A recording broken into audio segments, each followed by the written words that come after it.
Hello everyone, welcome back to day 10 of the chess camp. So as you saw on the slide, the agenda for today is, so we'll be playing a simultaneous exhibition today. So basically similar to last week Friday, the tutors will be playing against you guys all at the same time. And then after we finish the simul, which will be run by tutor Benjamin, we will be doing some analysis on some of the games. And don't worry if your game doesn't get analyzed today, because we'll be analyzing the rest of them on Monday. So yep, without further ado, I'll just share my screen to show you guys how to get to the simul again. And Benjamin, feel free to set up the simul now. It's the same, like the same settings as last time. Okay. So if when you log into Lichess, you should be on this screen. Okay, thanks, Benjamin. Okay. So from here, you can you have to firstly go to the GSSYA Chess Camp team. So there's a couple of ways to do that. One way is you can go to your name in the top right and then click on profile. And then there should be this area here where you can scroll up and down. Mine has some extra stuff on there. That's why I can probably scroll down. And then I have a couple more teams, but that's to each their own. So you should have GSSYA Chess Camp. You click on that. And then you see here, Benjamin already set up the simul. So you can click on simultaneous exhibition or Benjamin's GSSY simul. Some of you have already joined. That's great. This is just more of a reminder, just in case some of you don't remember. But yeah, just join the simul and then we'll get started shortly. Yep, Shania. I'll be joining in a second because I'm on the car right now, so I'll be home in a few minutes. Right, here's the thing with the simul is that kind of when it starts, after it starts, you can't really accept new people, which is a bit annoying with the simul, but so we'll see how quickly people join. Depending on if everyone else joins quickly, then there is a slight chance that you might miss the simul, but we'll see how quickly everyone else joins. And also, Benjamin, if you mind sharing your screen, you don't have to right now, but like when more people join. So we should have for today, I believe, let's see, I believe we should have 8 people in the simul and then Benjamin running it, if I remember correctly. So there's 5 right now. I'll quickly check to see who's not here.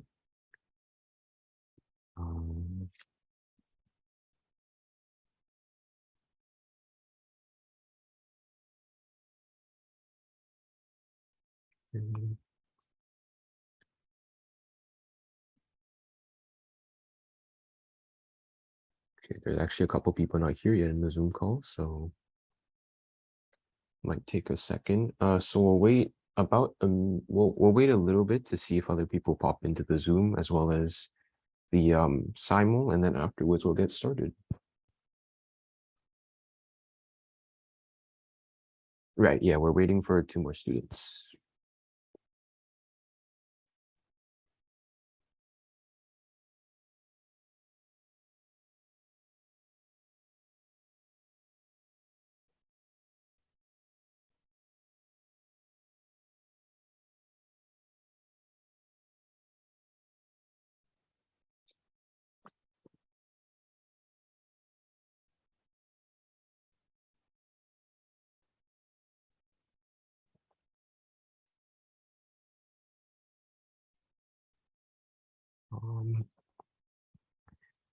We'll wait 1 more minute, and then if they don't join, we might start a simul so that we don't hold everyone up.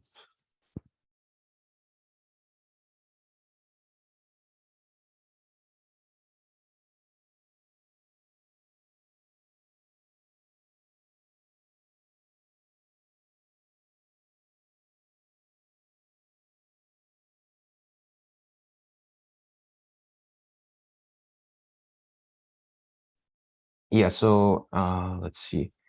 Yeah, so Benjamin, if you don't mind, could you just accept Shania and David? And since it's 2:35, I don't want to hold everyone up, so I think we can just start now. And if they join later, well, then I guess they can watch. Yeah, so Benjamin, if you don't mind, can you share your screen as well? So that, the people who join in after can watch, because I don't want to hold everyone up right now. Okay, cool. Yeah, feel free to start.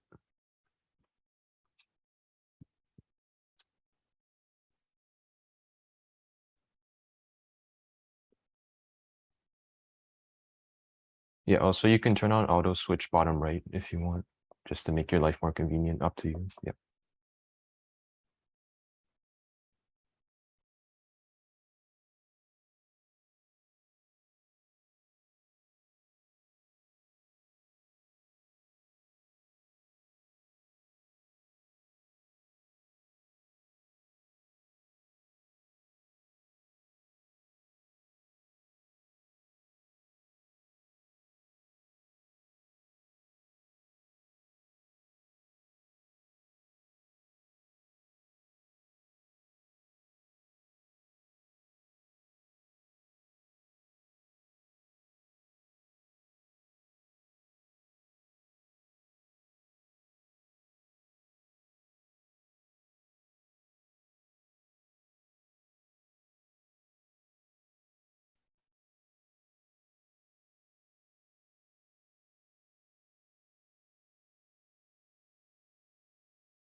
Sorry, I'm late. Yeah, no worries, Feng Shu. It's just unfortunately we had to start the simul because I didn't want to wait for everyone else. It's because I didn't want to sort of have the people who are already here have to wait for a long time. So unfortunately, you'll just have to watch the simul for this time. Don't worry, we have one more simul on the third week, so you should be able to get that. And maybe if this one goes relatively quick, like if the simul goes relatively quickly, we might be able to get a second one in, but we'll see.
Wait, Daniel, I think we just finished the last student. Can we offer a draw now? Yeah, sure, no problem.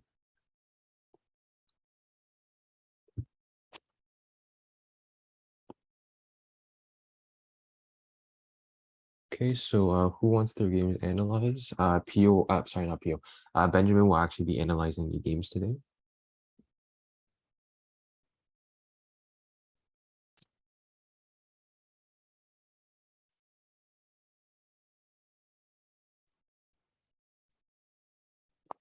Sure, Shania, we'll start with you.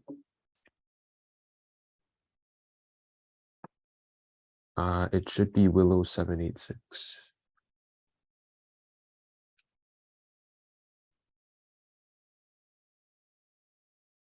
Wait, should I analyze?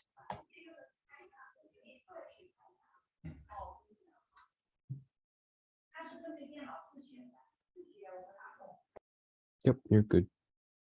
Wait, should I just do the analyze? Yeah. Well, Okay. like just like walk through your process and things to improve and etc. E4. Alright. F3. And D6 is a fine move. Nothing wrong with it.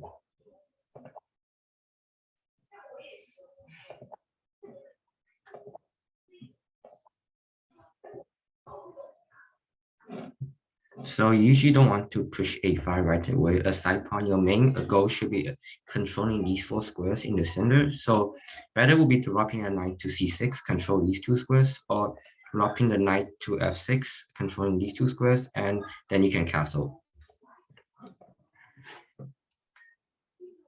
So it's the remove D4, attack the center. Oh wait. And B6 actually loses a pawn because as you can see, white has 2 attackers, and meanwhile black only has 1 defender. So on E5, D takes on E5, and now knight takes on E5. And actually bishop to E6 is the only defender to this pawn in which I'm attacking with both my knight and a bishop. The reason knight bishop to E6 actually needs another weakness because after I trade, this file is suddenly open to my queen. So I will go queen to H5, F5, and king to F8 actually isn't the best idea here because I can queen to F7, checkmating. And I think the biggest weakness black has now is his king, in which it's very exposed. So I think earlier you should have castling, playing knight to F6 castling will make black's position better. So now playing G6 actually helps a lot because now white can only win an exchange for knight for rook. And although white is still slightly better here, black still holds on to the game.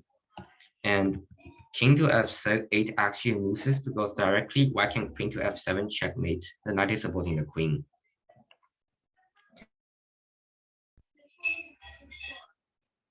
Okay, anyone else wants their game analyzed?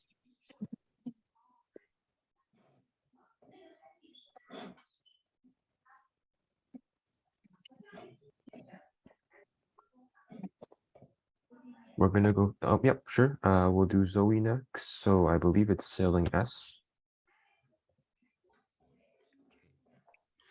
E4, E5, the king's pawn opening, knight to F3, D5. I usually don't suggest you playing D5. It is a move, and it does attack white's E4 pawn. But unfortunately, after I capture, as I did in the game, after queen capture, C6 is actually a move, and it's kind of a pawn sacrifice to drop the piece. But unfortunately, after D takes on C6, I take on C6, although black has this extra pawn move, white actually have a much more compensation for its extra pawn.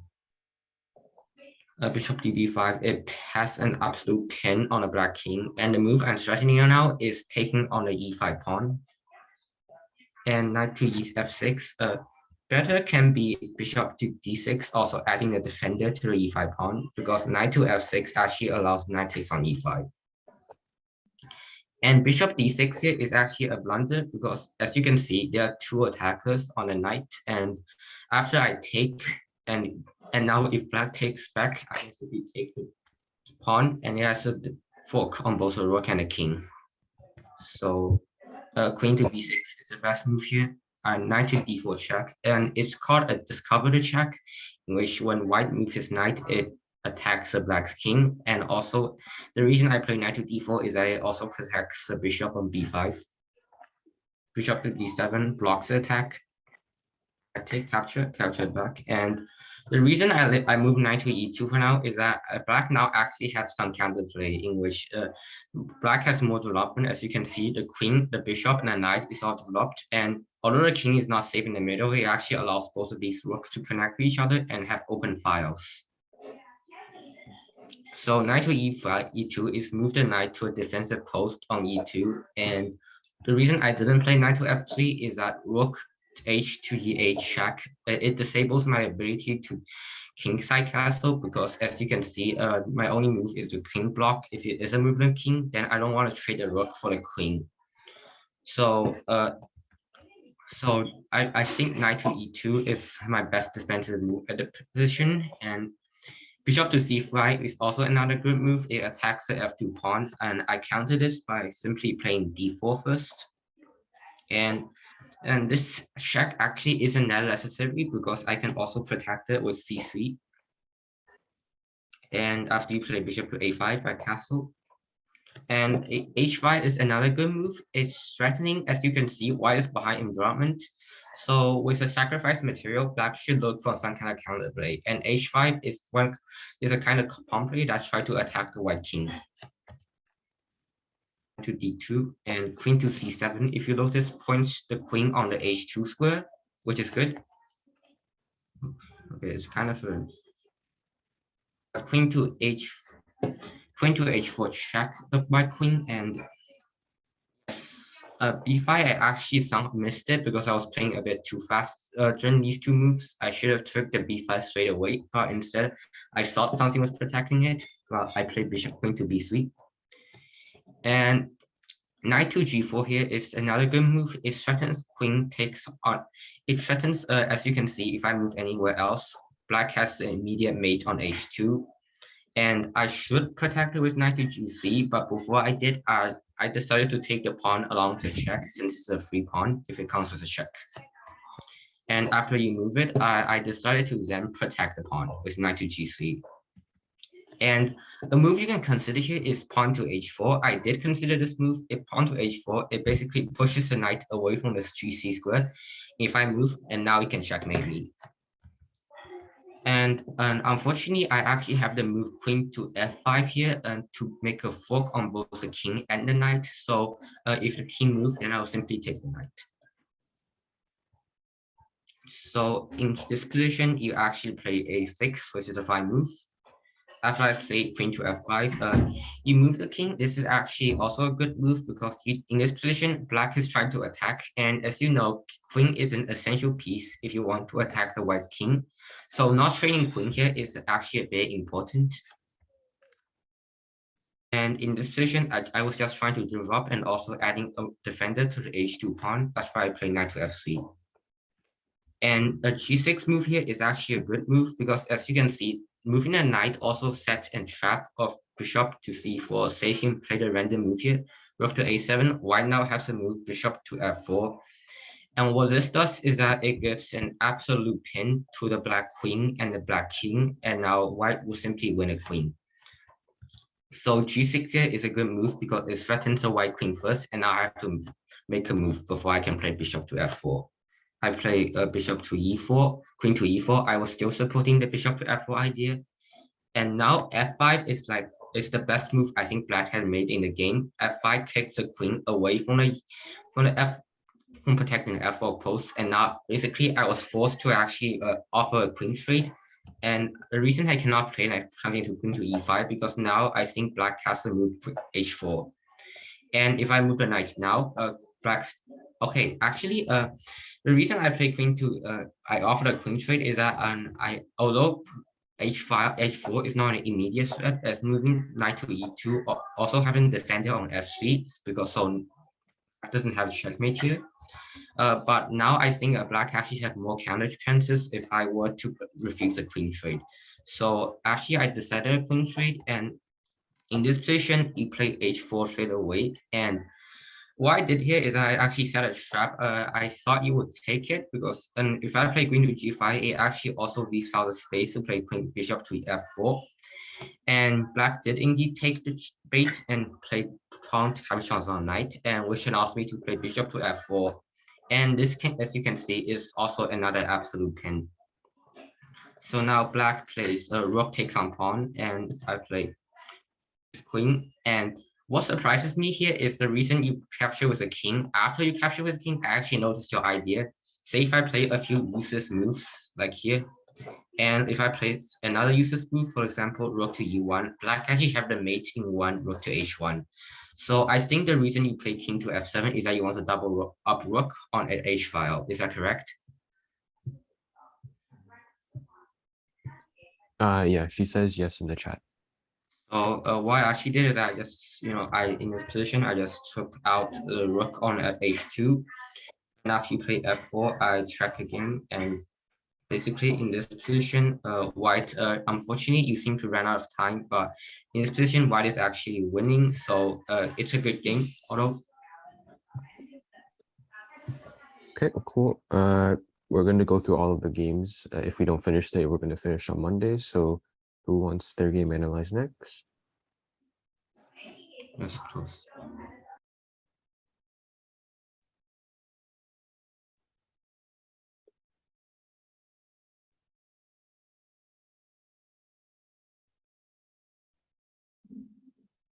Okay, Henderson next. Should be Henderson 12.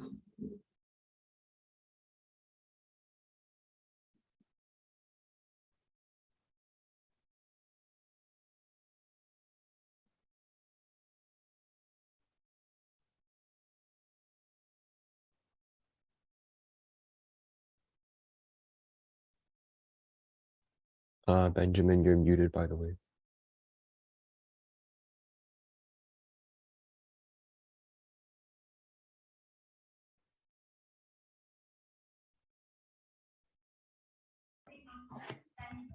Oh, sorry, I was. Yeah, no problem, no problem.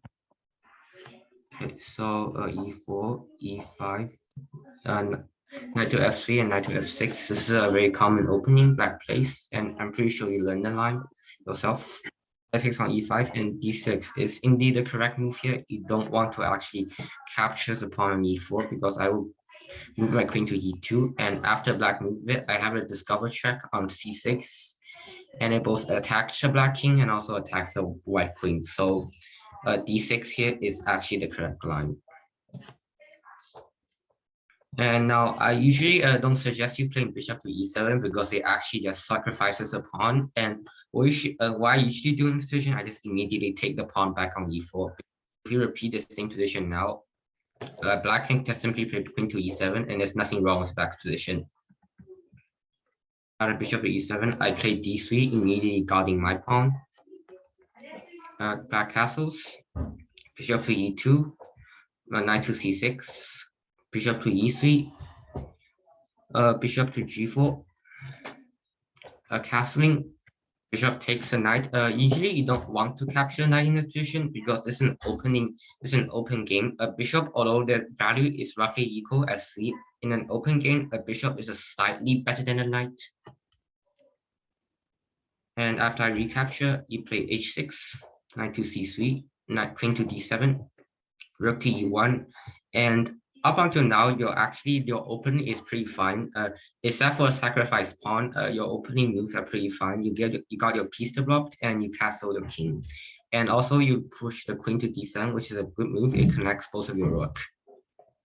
And knight to b4 is actually isn't that good time management because knight to b4 actually doesn't attack anything. The pawn on c2 is guarded by the queen on d1, and after I will simply force your knight back and I gain the tempo. So I play h3, rook a to d8, d4, and I should have played d4 earlier. So what this does is that it seizes the center.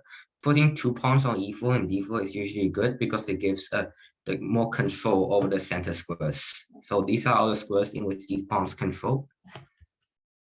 Now g5, the reason I don't really like g5 in this position is that as you can see later, it actually weakens the black's king. You usually want to keep your pawns, like these 3 pawns, back when you have to, because it protects the black king. And G5 also, if you notice, give an outpost. So what an outpost is that it's a square in which you can place your knight or bishop on that cannot be attacked by opponent's pawns. So an F5 actually needs an open outpost for my knight to come to E2 and G3 and actually infiltrate this square. So to C1, rook to D8, knight to E2. I began trying to maneuver my knight to this square and also maybe prepare for C4, so to gain further control over the center. And now knight to A5, C4, B6, and it's a good idea because leaves room to your knight, and also prepare C5. B4, knight to C6, knight to G3, and now as you can see, white now have the opportunity to infiltrate through these squares and potentially launch an attack against the black king. And H5 is a mistake here because black only has 1 defender against the H5, and now white has actually 3 attackers against this single pawn. Capture back, bishop capture, and king to G7, and now I played bishop to G4, and I think in this move you made a blunder. You played rook to H8, in which this actually hands a queen. So I simply capture, rook capture the bishop, queen moves to G4 check, queen moves to G4. Well, you move the rook, and which is a good idea to give more defender to the pawn. And now I simply capture the pawn. You capture back, I capture back, and rook to G8 and rook to F6, and now you play rook to G6. I'm pretty sure you accidentally missed the hanging pawn on F7. Check, and king to H7, actually H6 actually isn't the best move in this position because I now have the fork on F7 and D8, and now I'm very glad you actually sought up a temporary solution to fix this problem. You played D5, in which you give your other rook the ability to defend this knight, and why did I simply capture it? It opens up a file for my rook, and also it attacks the knight. You kind of have to move your knight, and I could take the rook or the knight, so I decided to take the rook. It was more value. After I capture the rook, knight moves to G8, I rook to E6, so I decided to trade off the last remaining defender to black's king. After you take a queen to H7, so and I threatens promotion, and I just purposely try to take off the last defender to black's king. And now, as you can see, black's king has no pieces defending him, which makes it very easy to mate. And queen to F6, king to H5, and now G4 mating 1. So queen guards all these squares, and now it's mating 1. Okay, very nice. We have a couple minutes, so we can fit in one more.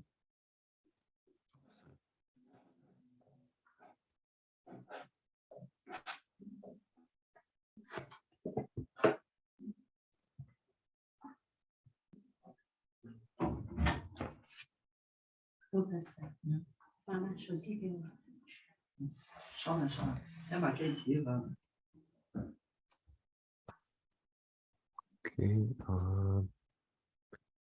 Well, we're gonna go through all of them anyways, so we can just look at Evans. Why not?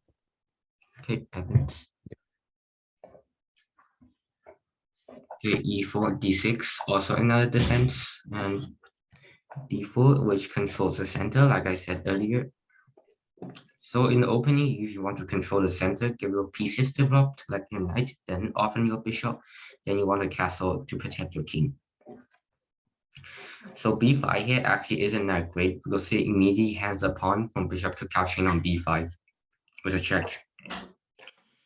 And C6, the reason I play bishop to A4, I want to continue a pin on a king to E8, and queen to B6 here is indeed the best response. It adds another defender to the B6 pawn, and it also, I suppose, the reason that I think you didn't play queen to A5 here, because you notice all of the fork, I actually have the move C3 to defend against the check and also protect the bishop on A4. To B6, knight to F3, this adds another defender to the D4 pawn. and bishop to and okay. And now bishop to g4. And I think the move you're threatening here is after if I say play something random like casting, you will play bishop capture on f3, queen takes on f3, then you will capture the pawn and d4. And the way I respond to that threat is that I play bishop to b3, and if we continue the same process, if you capture the knight, I capture the bishop, and if you capture the pawn again, now I would have the move queen capture on f7 protected by the bishop, and after you move your king to somewhere like d7, I will also capture a bishop on f8. So this indeed is good for white, and you noticed it, so I guess you noticed it, so you didn't play bishop to f3, bishop take on f3, which is good. You retreat your queen back to c7. In this position, I think queen retreating to c7 isn't a mistake, but I think black can also kind of continue developing with knight to f6 or knight to d6 or move to e6 to get your bishop developed. And after queen to c7, I just push your bishop back, bishop to e6. I actually don't like bishop to e6 because it after I trade off the bishop, it leaves a weakness on e6. It's a double pawn.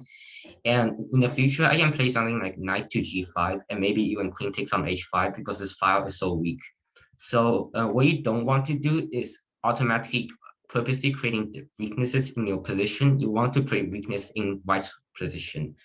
So after you play bishop to e6, I capture, you capture. And I play knight to c3 first. And after you play knight to f6, I play knight to e3. And when you play in this position, when you play knight to d7, I immediately play knight to g5 because now there are no defender to this pawn. And so if I were to play knight to knight to g3, if you play a random move here, so if I were to play it now, the d7 square would be still open and you can still move your queen to defend the pawn. So knight to d7 is kind of a mistake because it blocks the protection of the e6 pawn. I will play knight to g5 now. And after you castle, I will take the pawn, and it also counts in the fork. So queen to b7, knight takes on rook, you take back, I move to b3, b1 to defend my b2 pawn. And then you play a5, and after I castle, you push g5, which also gives another pawn, 3 pawn to the bishop to capture. And afterwards, knight to e5 is actually d5 is actually a blunder because I don't have to capture with a knight. I can also capture with a pawn. After recapture, I can now play queen to f3. And after rook to b8, I push my bishop back and king to d8, and now I have knight takes on d5. And after bishop to b7, I'm pretty sure you missed a tactic. It's called a discovered attack, in which I think you guys will learn it later down the weeks. So after you play bishop to b7, I will play knight to f6. And this seems to be like giving up a free knight, but now knight is threatening to take the king, and after black plays a move, for example, knight takes on f6, I will actually, the queen in this position is actually hanging, and I could just simply take the queen. I think that's what you did. You capture with a bishop instead. And I capture with the queen, and knight to c5 attacks the queen, but unfortunately it also has a pawn to take the knight, and after you capture it back, I will capture it again to the pawn on d6. And after recapture, I would begin using my rook to launch an attack on black's king. Or rook to e1, king to f8, and I think you were hoping me to go to queen to e7, but I noticed a bishop to h4, so instead I played queen to d7, and after goes to g7, I mate in one with rook to e8. Yeah, that's pretty much it. So that's a good game. Right. Okay. Thank you. Yep. Thank you for the insight from Tutor Benjamin. And hope you guys had some great games, and hopefully it was fun. And yeah, have a great day, and we'll see you guys back on Monday. And Bye. bye. Thank you very much. No problem. Thank you. No problem. Yeah, Benjamin, thanks for the analysis. So since we've already went through 4 out of the 5 games we had, tomorrow I'll start off with analyzing the last game, and then I'll come up with something to do for Monday, and I'll email you guys what it will be about. Okay, yeah. Yeah, cool. Thanks again.